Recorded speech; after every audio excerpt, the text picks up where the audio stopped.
Hamının kimisə var, günahkarların hissəsi yoxdur. Musa Peyğəmbər dedi, ey alimlərin Rəbbi, dedi, ləbbeyk eşidirəm. Dedi, ey abidlərin Rəbbi, dedi, ləbbeyk eşidirəm. Musa dedi, necə çağırım ki, yaxşı cavab versin. Dedi, ey günahkarların Rəbbi, 3 dəfə dedi, ləbbeyk, ləbbeyk, ləbbeyk. Musa dedi ki, mən dedim, alimlərin Rəbbi bir dəfə cavab verdin, abidlərin Rəbbi bir dəfə, günahkarlara 3 dəfə.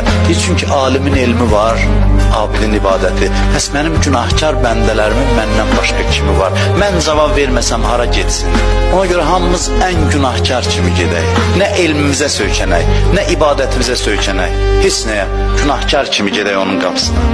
İlahi, sən o Allahsan ki, günahkarlara belə deyirsən. Deyirsən, ya ibadiyəl-ləzinə əsrəfu. Sanın fədə olsun sənin bu müraciəti və deyirsən, ey özünə zülm eləyən bəndələrim.